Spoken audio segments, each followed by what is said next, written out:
uhawe ikaze wowe waba ugeze kuri no channel bwa mbere, kandi ndetse nawe uyisanzweho ikaze urarihorana urarisanganywe.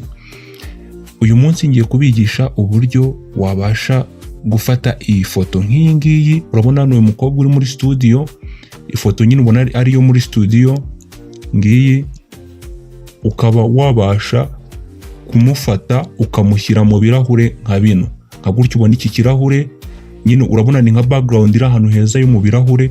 Ukaba wafata uyu mukobwa wacu ukamushyiramo, kandi bikaza kuba bimeze neza, bisa neza, nyine ubona ari ibintu biryoshye.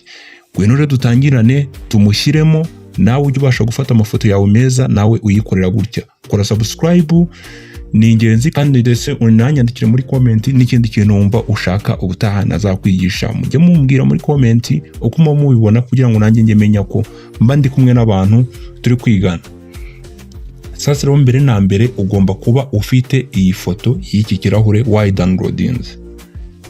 Reba iyi video kugeza ku musozo, ndakwereka ahantu uri bukure ikirahure nk'iki ngiki nawe ujye ubasha kukishyiramo. Harimo n'ibindi birahure byinshi, harimo n'izindi ntuza nyinshi background wazajya ukoresha mu mafoto, zose ndaziguhereza. Wowe kurikirana iyi video kugera ku musozo, ndakwereka ahantu nawe wakura ibirahure nka biriya nari maze kukwereka. Mbere na mbere ufite ifoto yacu nk'iyi ngiyi, ikintu uhita ukora ukimara gufata ifoto yacu nk'iyi ngiyi, ikintu uhita ukora urahita uza ufate iyi layer yacu tuyikopiye, urahita uyifata uyiterure gutya uyizane kuri kano kantu ko hasi kameze nk'agasaraba, kameze nk'akamenyetso ko guteranya ahangaha gutya, uyiterekemo. Urabona ko ise yikorera copy, bita biniyandikaho copy. Nizere ko turi kugendana. Hano rero ikintu uri buhita ukora, urahita uza uselecting uyu muntu wacu, tumuselecting. Hari abantu bakoresha iyi tool, ariko ngewe iyi tool ntabwo nyikunda, ntabwo igira vuba vuba. Iyi tool yo guselecting ntabwo igira vuba vuba. Ikintu ukora uhita uza hano handitse select gutya, ugakandaho kuri select igafunguka. Hano rero ikintu uhita ukurikizaho, uhita uza hano handitse subject. Nizere ko turi kugendana nta kintu kimwe kiri kugucika. Urabona hano handitse subject, niho ukanda gutya igahita itangira igaselectinga umuntu wacu. Mwibutsa gukora subscribe ujye ubasha kubona andi masomo menshi akurikira, biterwa n'uburyo imashini yawe yihuta. Urabona imaze guselectinga wa muntu wacu neza cyane.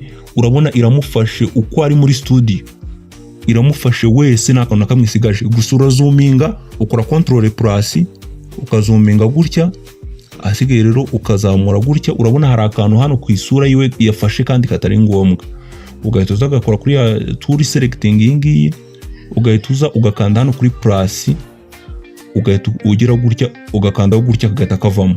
Urabona ko gahise kavamo. Ugongera ugakora zoom out, ni control minus gutya, iyi niyo zoom out. Ukongera ukayikora control minus gutya, ukamenya nyine kuri kureba ifoto yawe neza. Hasigaye rero urabona tumaze guselectinga umuntu wacu. Rero iyo umaze guselectinga umuntu wacu, uhita ukora control G. Control G, nizere kuri kubireba. Urabona hise yikora indi layer tukimara gukora control G. Iyi layer rero yikoze, kanze mbikwereka, ifashe wa muntu wenyine gusa, background iyikuyeho. Reka nze nkwereke nk'urugero. Urabona iyi layer yacu ari ifunguye, ifashe kubera ko dukoze control G, twaselectinze uyu muntu wacu niwe wenyine uje. Bya bice bindi bitari tutari twaselectinze bivuyeho, ya background ivuyeho, hasigayeho umuntu wacu wenyine. Ya background yo muri studio ivuyeho. Hano rero ikintu ukurikizaho, tukongera dufungure n'ubundi. Hano rero ikintu hano dukurikizaho tukimara gucreatinga ino layer yacu.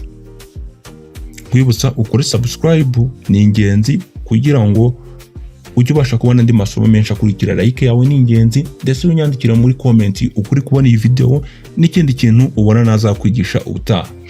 Sasa rero hano ikintu duhita dukurikizaho, urabona ko twafashe, ufata hano kuri no ntuza ya kabiri, ino twakoze copy ya background ya kabiri, ugahita uza ahantu hari cya kirahure. Mwibutsa reba iyi video kugera ku musozo, ndakwereka ahantu uri bukure nawe ibi birahure ukabibona neza kandi ku buryo bworoshye ukabibona gutya, iki kirahure ukibona, kandi ukanabona n'izindi background nyinshi wazajya ukoresha ibi birahure, ahantu henshi wazajya ukoresha nyine ifoto yawe ukabona irakeye. Mbere na mbere tujya gufata iki kirahure tugiterure, iyi background y'ikirahure tuyiterure tuyizane hano, isimbure iyi background iyi ngiyi uri kubona hano inyuma. Iyi ngiyi uri kubona hano inyuma irahita ivamo. Sasa rero umakinga sure ko wafashe kuri no layer yacu ya kabiri no ya copy background. Ugahita sasa rero hano kuri no background yacu yindi twa downloadinze, iyi ngiyi ugahita ukuraho kano kagufuru kagakandaho gutya rimwe kagahita kavaho. Kamara kuvaho sasa rero ukamakinga sure ko ufashe kuri no tools iyi ngiyi ukagiterura gutya. Ukagiterura ukakizana mwaha ngaha ukagitereka hano muri ya foto yacu. Urabona ko gise kiza hano inyuma y'iyi foto. Urukumva nizere ko uri kubireba, gise kiza inyuma y'iyi foto kubera ko twaselectinze ya ntuza, kubera ko twaselectinze area ino tukayikora control G yisivaho ihita hejuru. Ikirahure kubera ko kino kirahure cyo tugiye kugira background gise kizamo hasi. Hano ikintu kigiye gukurikizaho nuko arranginga kino kirahure kikajyamo neza. Uhita ukora control T ukaba wabasha gukurura. Urabona hise hazaho akantu ko gukurura kikaba cyajyamo neza. Turaza dukora control minus dusubiza inyuma kugira ngo tubashe kugishyiramo neza. Ugatuterura hano ukarenjinga uburyo ushaka kiri bujyemo neza.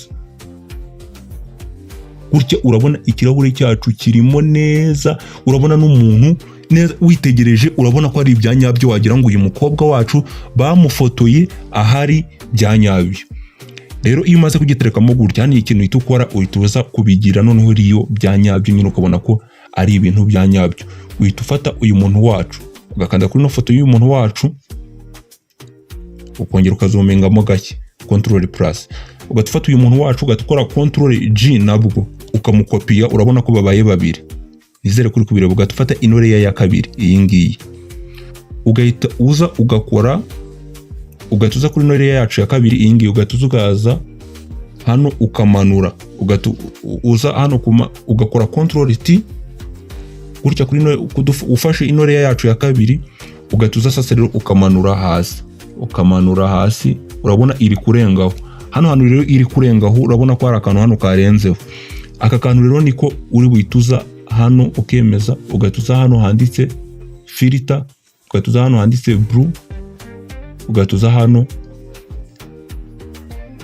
sige rero ukongera ku buryo nyine iri bube nk'ahari shadow. Urabona ugashyira hano, ugahituza hano, ugahituza ugifashe n'ubundi kuri umuntu wacu wa kabiri, ugahituza hano kuri color overlay gutya. Ukamakinga sure ko ushyizemo black, ukamakinga sure ko ushyizemo umukara gutya ukemeza. Urabona byabaye nk'ahari igicucu cy'iyi kanzu cyagiyemo nyine, ukabona ko bibaye ibintu biririyo byanyabyo bisa neza. Ubu rero nibwo buryo umuntu abasha gukora ifoto nk'iyi isa neza. Rero muri description urebe iyo video harimo nimero zanjye, nyandikira kuri WhatsApp nguhereze izi foto zose n'aya background ni menshi mfite, ndaguhitishamo urahitamo ayo ushaka. Reba nimero ziri muri description unyandikire, urahita ubasha kubona izindi background nyinshi ushaka kandi zajya zigufasha ku masomo menshi twigana akurikira. Cyangwa nushaka unagende kuri Google uzidownloading wandikamo images ziri grace zo mu birahure nyine zimeze neza, cyangwa miro, urahita ubasha kubibona neza mu buryo bwiza. Murakoze cyane.